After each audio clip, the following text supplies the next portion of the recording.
The dark presence was no longer trying to capture the writer so he could create the ending it wanted. The writer knew too much. He was too strong. And he carried a weapon left behind by Thomas Zane, something that could hurt it. Now, the darkness was doing everything in its power to simply stop the writer from ever reaching Cauldron Lake and the dark place it came from.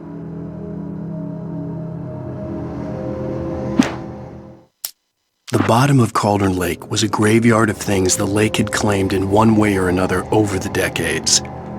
The dark presence brought them up in its wake, scattering the rotten waterlogged hull of an old boat here, the remains of a long-ago crashed airplane there, trees shattered under the impacts. The earth groaned. It didn't even notice. Zane cut its heart out, but it didn't die. The thing that wore Barbara's face kept crooning sweet nothings sugar-laced with poison. He put on the suit, untied the monster from the chair. The thing in his arms thrashed weakly, but he held fast. He stepped outside, off the pier, and into the dark water, a sinking pinprick of light descending toward a bottom that never came. The dark place I found myself in was unlike anything I could ever have imagined. It wasn't solid. It flowed. It was conceptual and subjective. For someone else, an artist in another field, it would have been very different. I could sense the story of the manuscript all around me, the words and ideas floating in the air, poised to become real. After Zane had gone, I stood alone in the shifting dream that was the dark place. I had to find a way to the cabin. I'd written myself a way through this place in the manuscript. I followed the idea of a path. I'd written myself across the ocean that blocked my way, and with that, there was a bridge to the island beyond. The idea of the cabin flickered in the underwater darkness. I willed the cabin to be real, and it was. The Poet and the Muse, lyrics by Old Gods of Asgard, the first verse. There's an old tale wrought with mystery of Tom the poet and his muse, and a magic lake which gave a life to the words the poet used. Now the muse, she was his happiness, and he rhymed about her grace, and told her stories of treasures deep beneath the blackened waves, till in the stillness of one dawn, still in its misty crown, the muse she went down to the lake, and in the waves she drowned.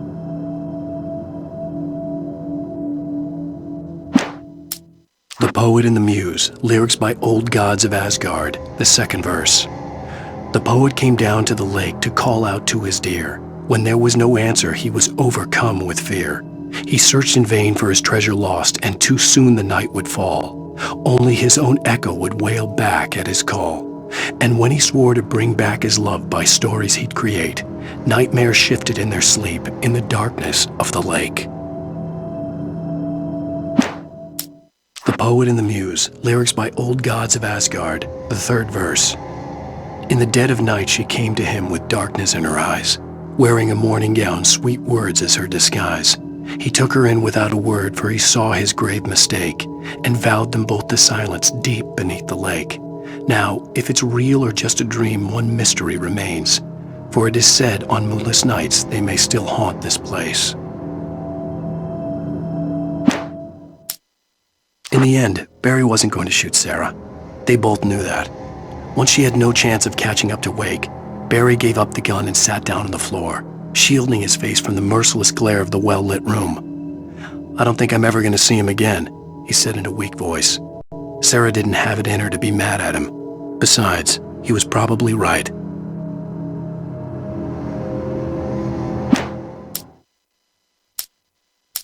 I'd first heard the poem in a dream, recited by a strange UFO-like light. I'd read it again in the cabin in a book by Thomas Zane. For he did not know that beyond the lake he called home lies a deeper, darker ocean green, where waves are both wilder and more serene. To its ports I've been, to its ports I've been.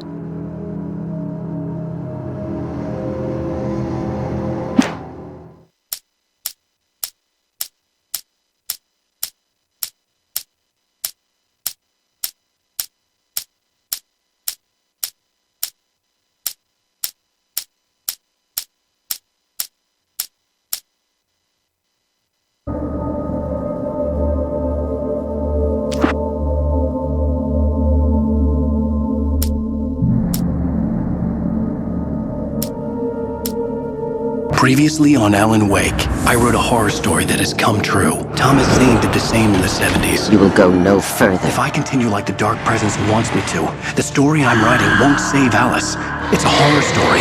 No one will survive. You knew Zane! Thomas Zane! You're the Lady of the Light in the song! He left something behind to help me. The clicker.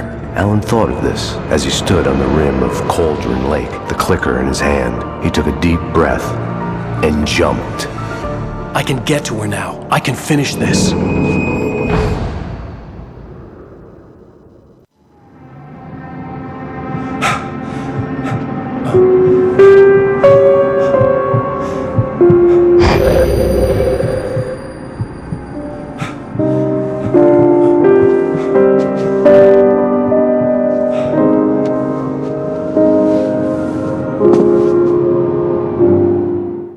I had a hangover.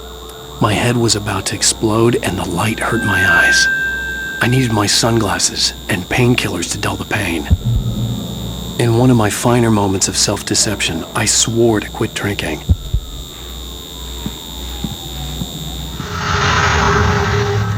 The New York apartment is one of my favorite locations in the game. From a story point of view, its role is of course to provide the background story for the relationship of Alan and Alice. But to me, there is another important aspect as well. You see, it's of course also a homage to the New York setting of the Max Payne games. And my first 3 years here at Remedy were spent working on those games. Now that we're working on Alan Wake with its Pacific Northwest theme style, that's something really different. And so for me, the location of New York apartment was really a wonderful chance to sort of touch back upon those old Max Payne days and sort of go back to my roots. It's kind of like picking up an old tool and seeing if you still remember how to use it.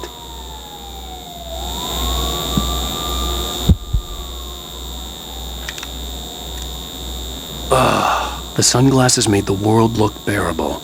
Now I could keep my eyes open without feeling like a vampire in the sun.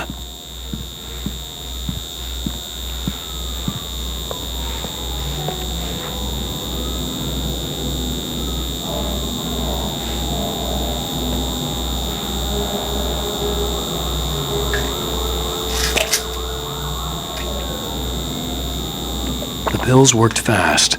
The prospect of being awake started to seem bearable again.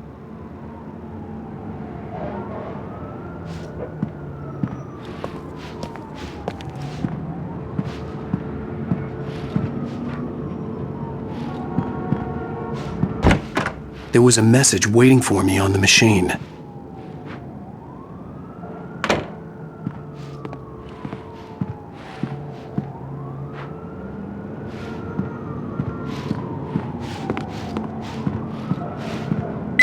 You have one new message. Al! Are you still asleep? Wakey, wakey! You should have your show on your TiVo. If Alice wasn't too mad to record it. As she called me earlier and really chewed me out. Yeah, we went a little overboard last night. But parties are a part of this business. Al, look, I'm saying this as your friend. She's not doing your career any favors by trying to run your life like that, okay? I'll talk to you later, Al. Watch the show!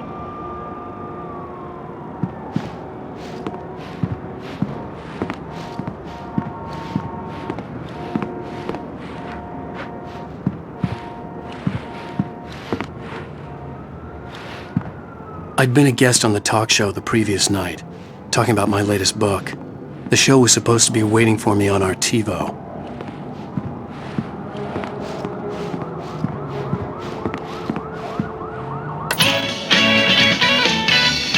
Ladies and gentlemen, welcome back to the Harry Gallic Show.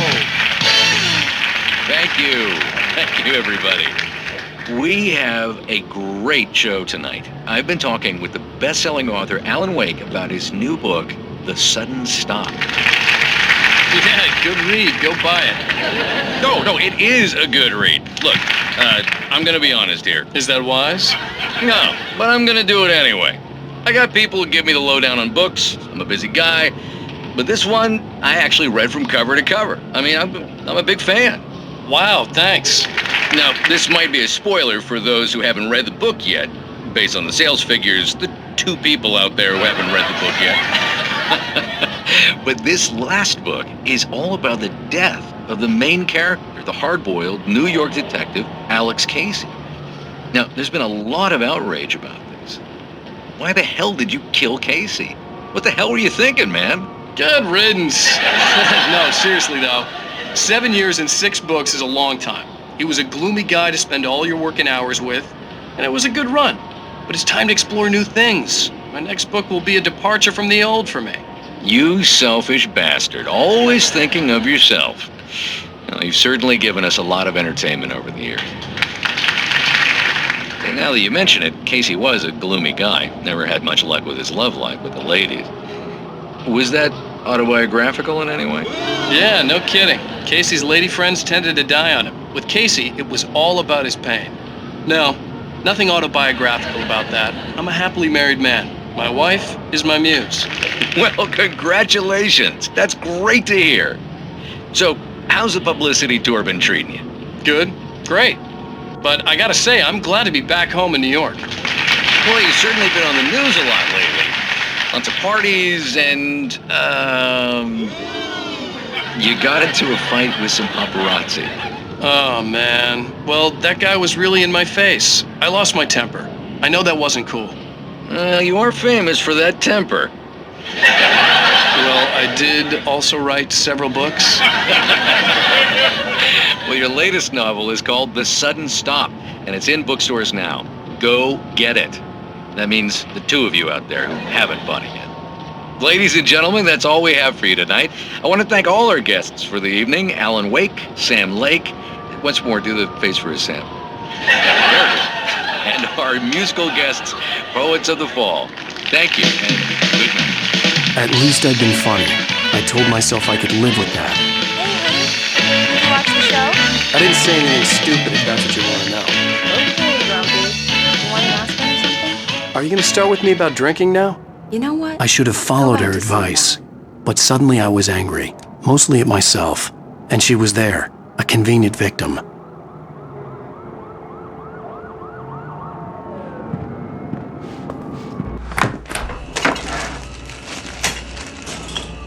What? Now you can't even talk to me? Well, this morning I was angry because you said you'd be home at midnight and you showed up at 7 a.m. and passed out in mid-sentence. Now I'm over it. Are you angry? This goddamn tour. It's gotten out of hand. Oh, honey. It's almost over, right? We can get back to normal. Then you can start writing again. I'm sorry, honey. Alan, you're not thinking straight. Just take a shower and go back to bed, huh? Yeah, you're right, honey. I'm sorry. Once this is over, let's go away together. A vacation. Just you and me. Some peace and quiet.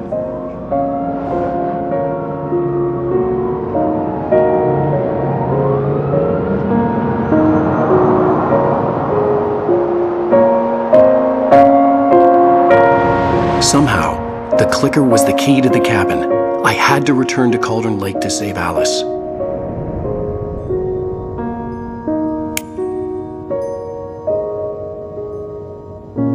I'm going back to the lake to finish this. I'm going to write an ending to the story in the manuscript on my own terms, to make it all right. Why can't you just write it here? The last page is still in the typewriter. I need to read it first. Everything needs to be just right. Zane tried to cut some corners, and it didn't end well.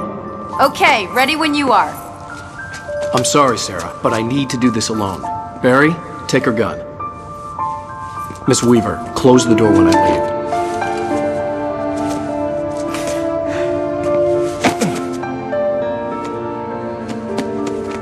Good luck, Al.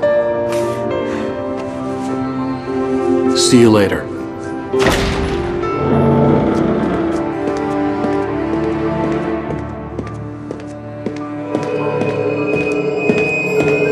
When I got out, it was warm and sunny. I'd flicked the switch of the clicker. Had it done this? I didn't stop to question it. I had to take advantage of the sunlight to get to the lake. On Zane's page, I'd stood on the rim of Cauldron Lake, about to use the clicker. That's where I was headed.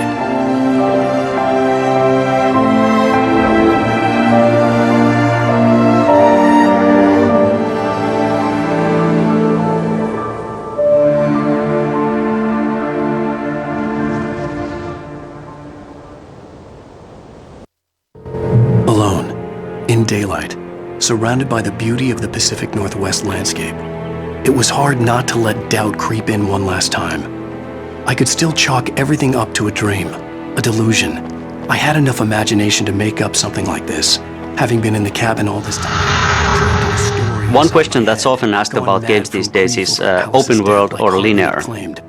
They are the two extremes of the same scale, and both have their pros and cons.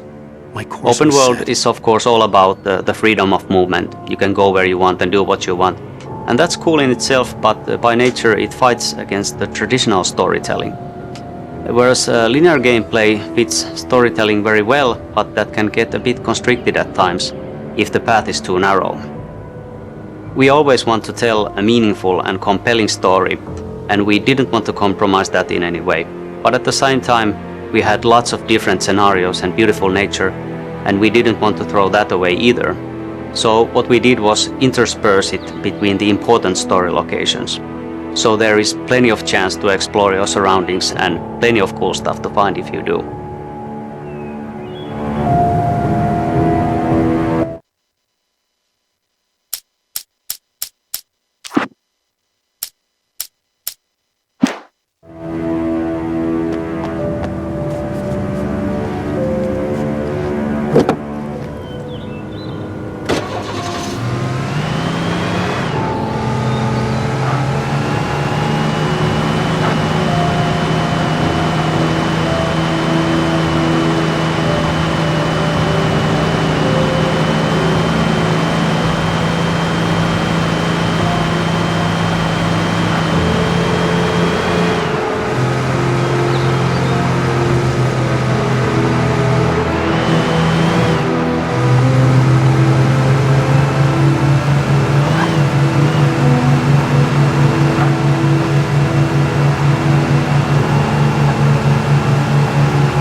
There was a link between us, always would be.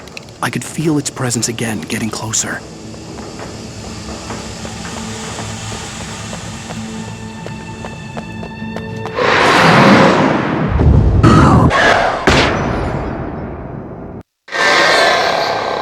I will kill your wife.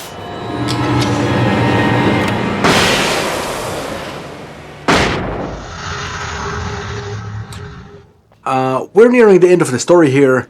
At this point, we pretty much know the answers to most of the major questions, such as what happened to Alice, where did the manuscript come from, and so forth. All that remains for Wake now is to make his final run into the heart of darkness and make his final sacrifice. He's said goodbye to his best friend. He's not really expecting to come back from this one, but he's willing to do that to save Alice.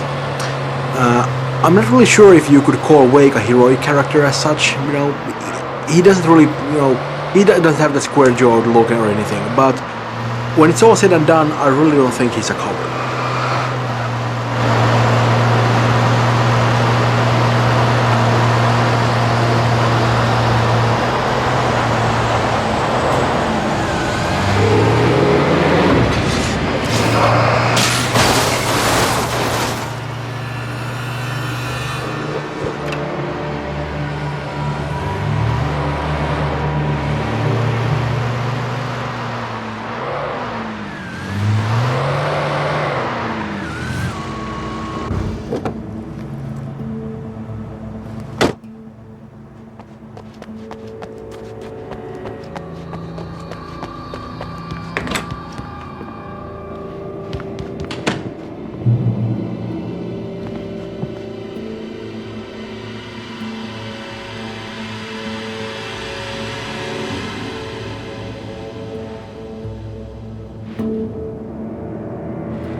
Based on the signature in the motel register, Agent Nightingale had stayed here, in room number 2.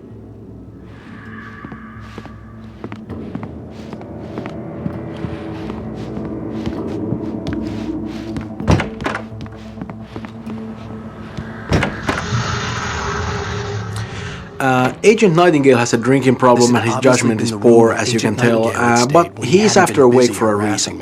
I know we don't really go into it very much here, but if you're seeing this, you're probably also in the possession of the Alanu Wake Files book that comes with the limited collector's edition. And we kind of open his backstory up a little bit more there. In fact, if you look carefully around this room here, this Nightingale's motel room of course, you can see those very files sticking out of the air vent. We have a lot of little hooks like that in the game. At one point, Nightingale actually flew out of Brightforth with the rest of the gang and made his way to the power plant, but we kind of had to cut that part out for pacing reasons. It just wasn't working very well. It was a shame, but it's just one of those kill your darlings things. But at least he makes it through this game alive, as if you look through the ending cinematic of the game. So hopefully we'll see a little bit more of him in the future. We kind of have a soft spot for him.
As Wake continues towards the conclusion of his story, of this story, we had the chance to create more outlandish sequences, more wilder places to really amp up the action.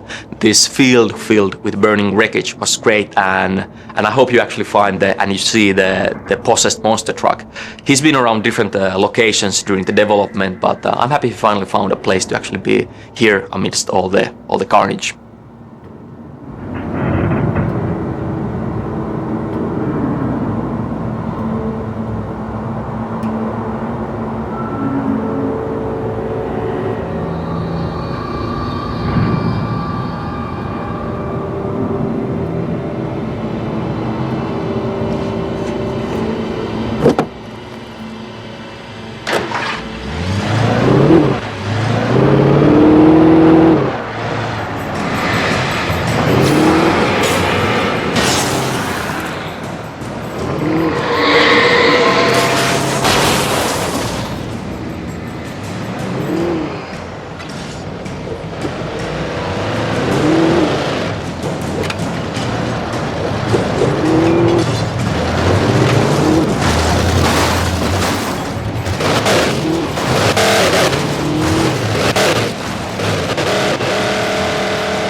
To be honest, the development this final stretch of the journey wasn't quite as smooth as we'd hoped. The environment, the scope of this area east to the Golden Lake is massive, and we had problems in actually polishing everything to the degree we wanted. That being said, it's been great that, for example, here in the junkyard we managed to create the massive swinging crane to hang above the fight, and we did chance to create the burning piles of wreckage on the hillside.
When I told Barry my plan back in the well-lit room, I'd acted as if I knew what I was doing. I didn't. I was operating on the shifting logic of a dream. I I had to fight my way to the lake through the horrors of the night. I had to flick an old battered light switch imbued with childhood magic. I had to write a happy ending to a horror story. I had to save my wife from the dark prison she was being held in.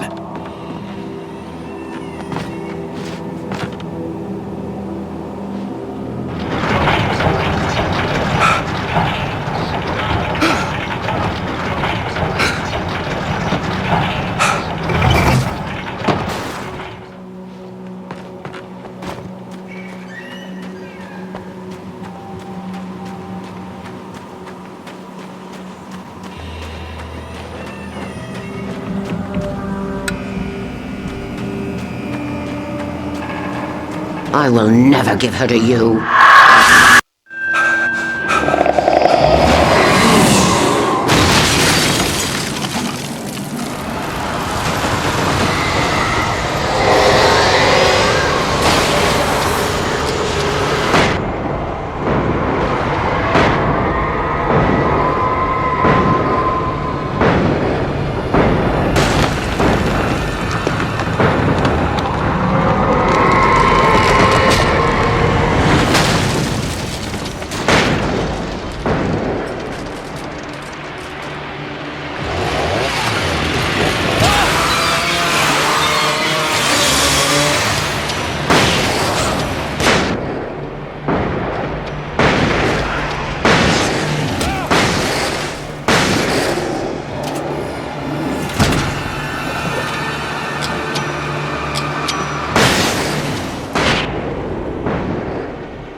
I could see Mirror Peak in the distance.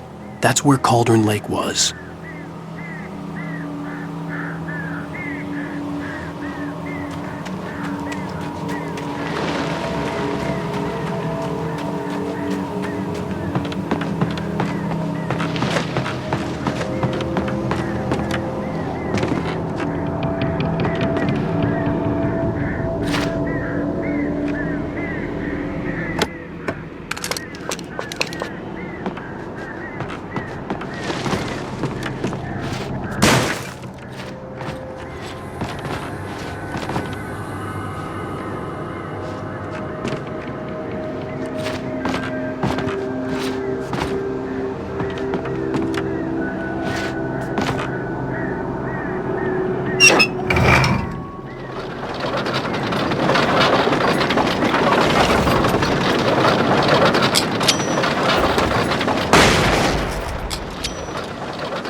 nature of the dark presence definitely helped us when we had to make things, you actually just have to, just bigger and louder.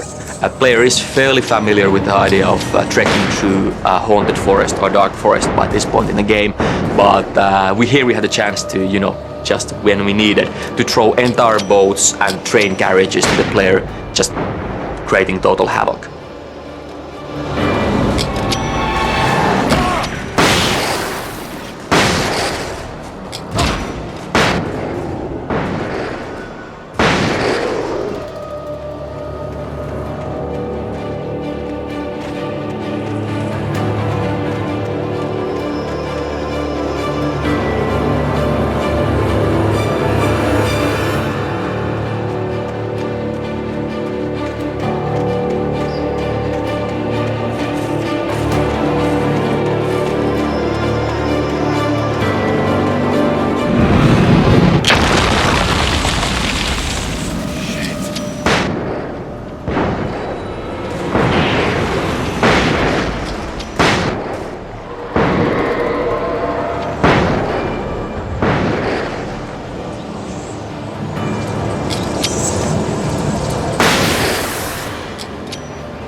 I needed to get the generator running.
Turn back now.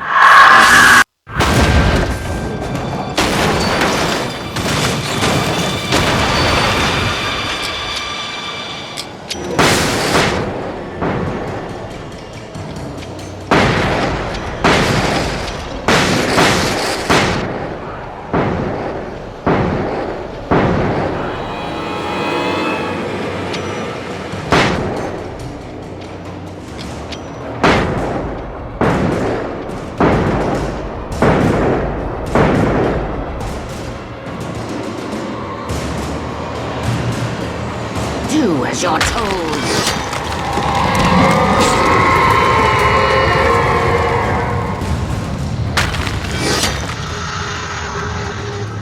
This is the final battle in the game. You can actually finally face the tornado and fight it. We didn't want to create a complicated puzzle, but this was more about the experience. We wanted to make this a memorable moment in the game. If you look carefully, you can actually see Barbara Jagger standing in the middle of the tornado. And she's the only thing standing between you and Colton Lake.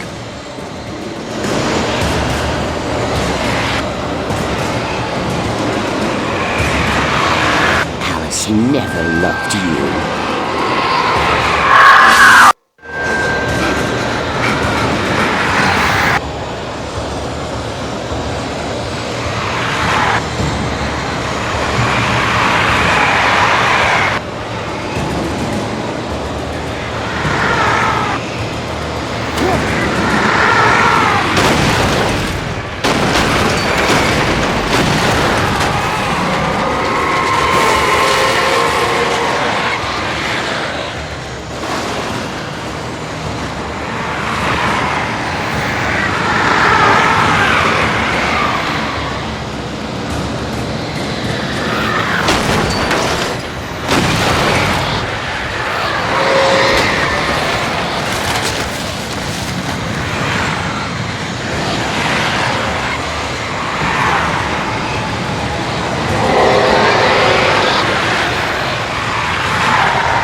You were having a bad dream.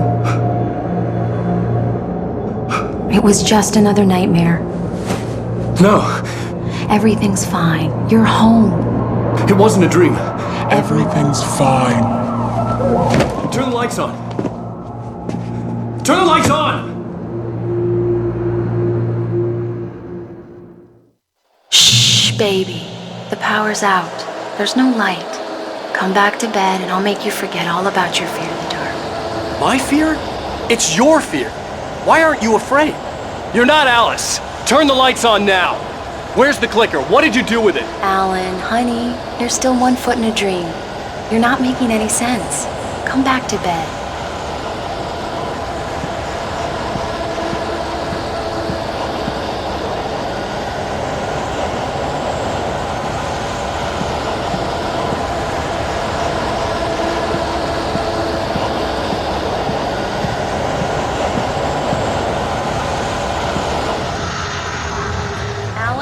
At this point it's pretty much over and the Dark Presence knows that. It's still trying a couple of dirty tricks though, like dressing up as Wake's wife, but Wake isn't really buying it. I mean, you know, he knows who he married and this thing here just isn't it. You're a genius. I'm so proud of you. The Dark Presence is kind of desperate, as you can tell. It's trying all sorts of stupid little parlor tricks to fool Wake. We get some disembodied voices later on, but none of it is going to work. Alice wants to describe Wake as the most stubborn man she's ever met, and that kind of determination goes a long way in the dark place.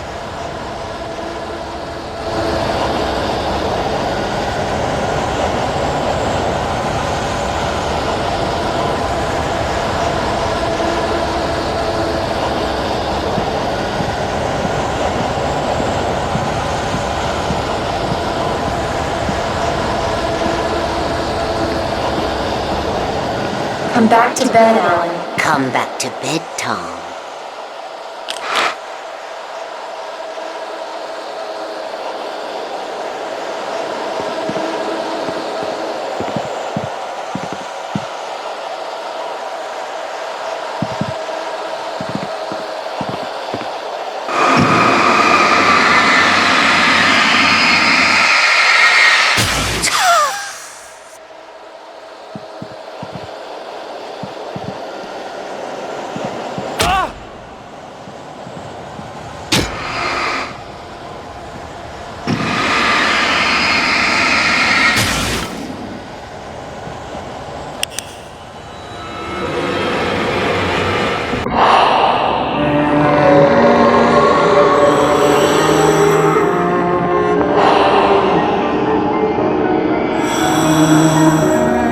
Find your way to the cabin. If it stands in your way, it won't let you pass. It has no heart. It's filled with darkness. You must fill its heart with light.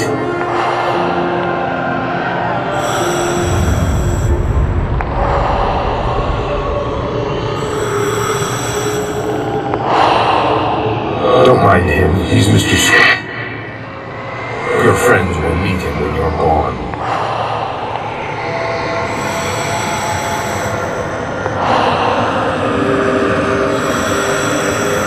Use the clicker.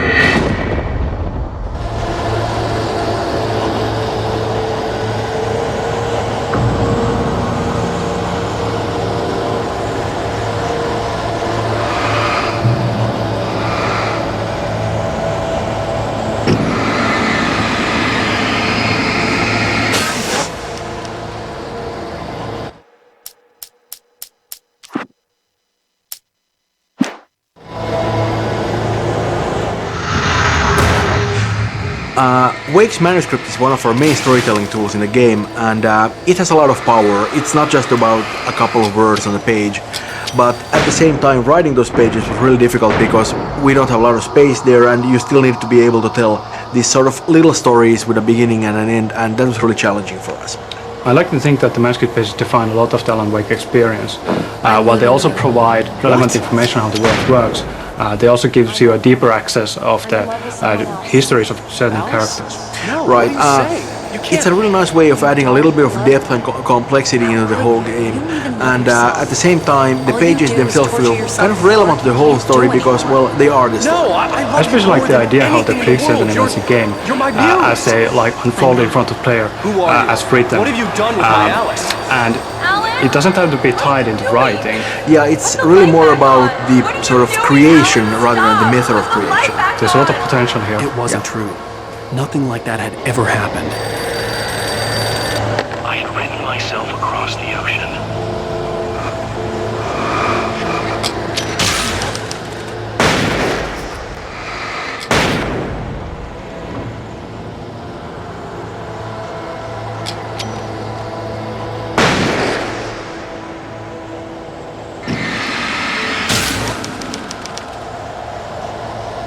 You're not my Barbara. Tom, let me go. I promise to be good. Please, untie me, you naughty boy. I will help you write your masterpiece. I will love you forever. No, you're not Barbara Jagger. I made a terrible mistake. I should have never written you back. You came back wrong. Your heart is filled with darkness. Put that knife away, Thomas. Put it down. My heart is filled with darkness. I'll cut it out. I'll take you back to the depths you came from.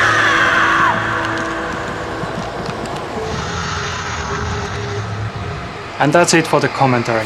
Thank you for hanging around all the way to the end.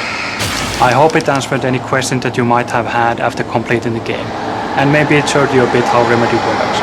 Thank you.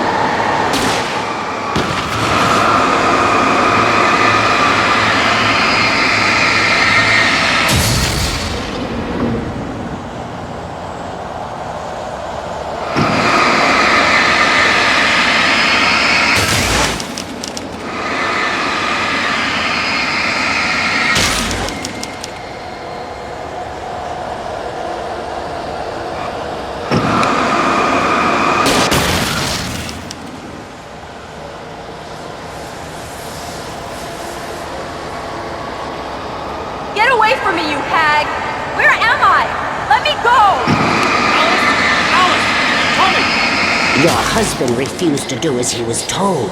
All he had to do was write what I wanted him to write. Now it's too late. It's his fault. You'll stay here forever.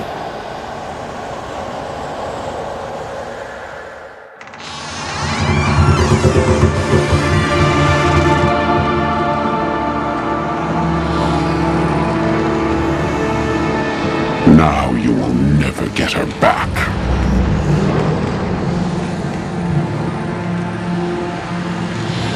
I am much older than you.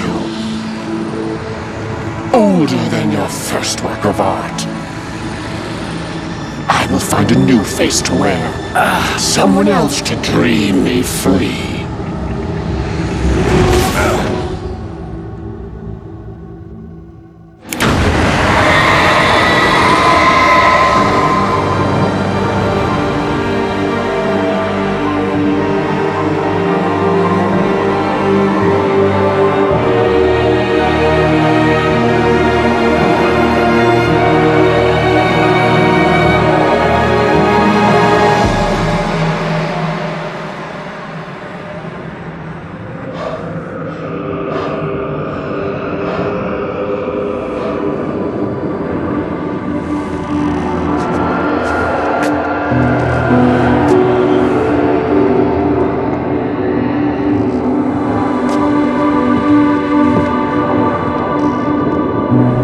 Feel Alice's presence close by. I understood what I had to do now. I knew how to write the ending to Departure. There's light and there's darkness. Cause and effect. There's guilt and there's atonement. But the scales always need to balance. Everything has a price. That's where Zane had gone wrong. There's a long journey through the night back into the light.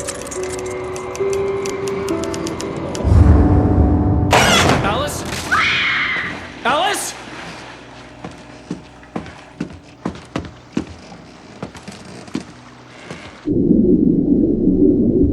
Oh no!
It's not a lake.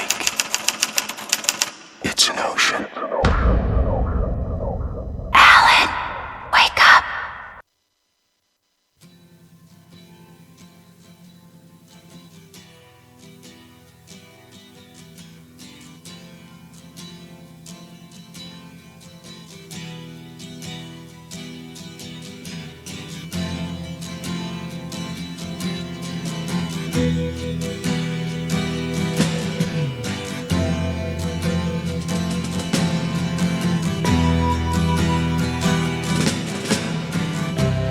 Ground control to Major Tom.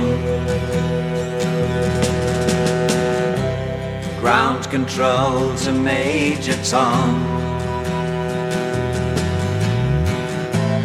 Take your protein pills and put your helmet on. 10. Ground control 9, to Major Tom. 8, 7, 6. Commencing countdown, engines on. 3, 2. Check ignition 1, and may God's love be off with you.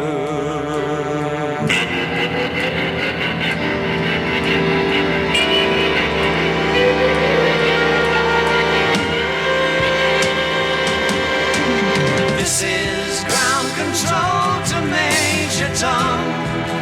You've really made the grade, and the papers want to know whose shirts you wear. Now it's time to leave the capsule if you dare. This is Major Tom to ground control. I'm stepping through the door, and I'm floating in a most peculiar way. And the stars look very different today. For here am I sitting in a tin can.